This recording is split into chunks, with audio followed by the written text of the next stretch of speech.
Hey guys, welcome to Friday Night Fights episode 23. Alright, let me start off by saying that apologize for the lack of content this week. I've been sitting like a dog all week, coming and going, and that plus today where I'm feeling better, but I had to stay late at work for some inventory, and that took well into 7 p.m. at night. So I didn't have much time to get any gameplay this week.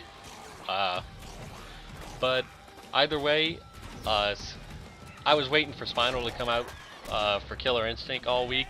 Like I promised just last week, I wanted to get some gameplay, but it didn't end up happening. They never actually gave a specific date when he got released. I just assumed he was going to get released with everything else, but all they said was really that he would come out on January, which technically they barely kept their promise. It's January 31st, and he came out today. So I didn't get much gameplay with him at all. Like I think I literally took him into training mode for a couple of seconds, but I did get to see some gameplay of other people trying him out here and there on YouTube and Twitch, and I got first impressions.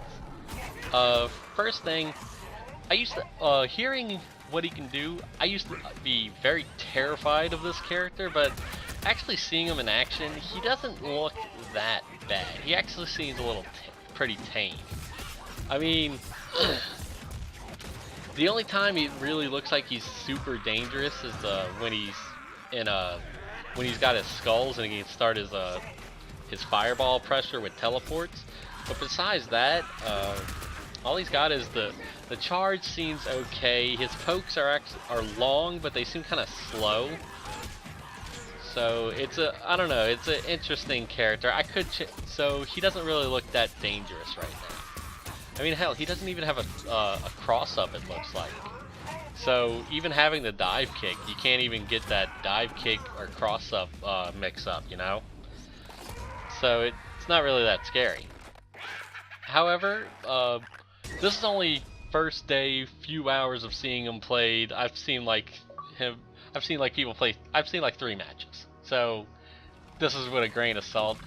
I might change my opinion greatly when I actually play some Spinals online, but like I said, that's in the future. But for right now, he doesn't look that bad. I mean, matchup wise, I think that obviously Saberwolf is going to destroy this character. He'll probably beat Glacius when he gets skulls, which actually probably won't be too hard to do in that matchup if his shield can block all special moves. I don't really know how that works. He might go a little even with everyone else. I'm not really sure. We'll have to see. That's just my initial guesses. Oh, and his trailer was pretty badass. I'd go check that out if I was anyone. But that's just me. Next thing. Another big thing that happened this week, that they put up the full changelog for the latest build of Ultra Street Fighter 4, and they changed a lot again. They changed way too many things to go over in this video, so I'm just gonna do a few things. I'm just gonna point out a couple of things that caught my interest. First, things that weren't too bad. It looks like they changed the input for the red focus from hard punch and focus to light punch and focus, which I don't really like, because being a pad player, that's kind of hard to do. Pressing all three, pressing box, triangle, and circle at the same time. It's much easier pressing R1 and those 2 buttons at the same time. So I really hope they change that back. Another thing is they now have 2 versions of Red Focus. They have Red Focus and EX Red Focus. One takes 2 bars and the other takes 3 bars. I didn't really get to see much difference between them. The notes didn't really go into it too much. But it's a different button combination for 2. I think it's like hard kick with this. I actually, let me see. I can check that out right now. Yes, red, actually, okay, red focus is light, medium, and medium kick with light punch, and I don't know. Actually, looking at it right now, they're the same input. I don't really get it. How do you do the two ones? It doesn't say on the change list provided.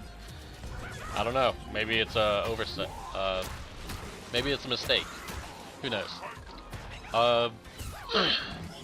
Another thing is ultra combo doubles. They said that it either does 75% or 60% of the regular ultra damage, depending on what characters.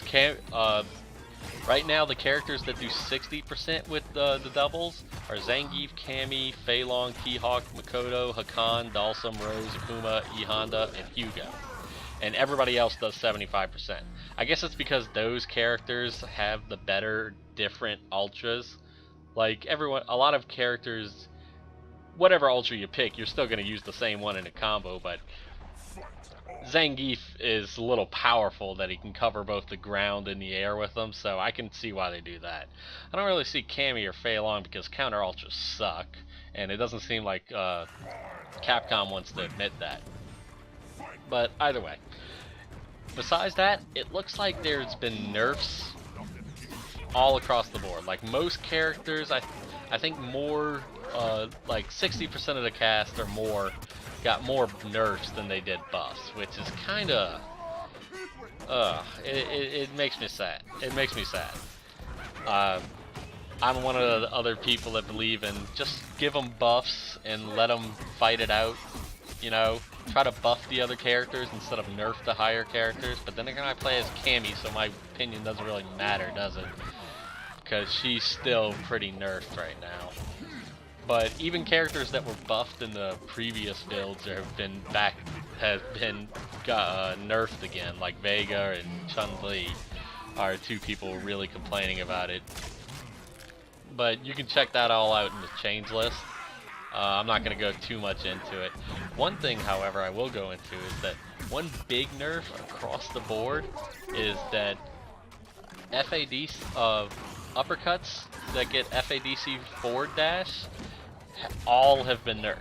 They've all been made -5 on block instead of the original -2, which pretty much means that everyone can get punished if they FADC forward dash.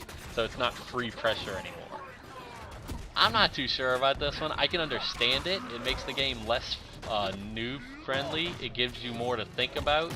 It gives the defensive, it gives less, I don't want to say free pressure because you're spending bar, but it takes away a lot of Shoto's and the uppercut characters' best options. I mean, like I said, I can see why they're doing it. It's less scrubby. You actually have to think, backdash. But I don't know. A lot of people like the basic uppercut pressure. It kind of adds the fun to Street Fighter, you know. Without it, it's not gonna feel the same. I mean, it doesn't matter to me because Cammy can get her ultra from backdashing. So either way, we're still getting a 50-50. Either we're safe or free ultra. Well, we're safe or we get an ultra. We don't get pressure, but it doesn't matter. We have other ways to get pressure. Let's see. Besides that, one last thing I want to say is they put out some for Guilty Gear, the new Guilty Gear game, Xrd, or however the hell you pronounce it. They put out some cinematics and showed off a lot more gameplay of the new Bedman character, who, from what little they showed him, he looks pretty damn good. But that's all I'm going to get into with that. I want to go play with Spinal, so that's it for this week. Be sure to like, comment, subscribe, and as always, stay classy.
disagree.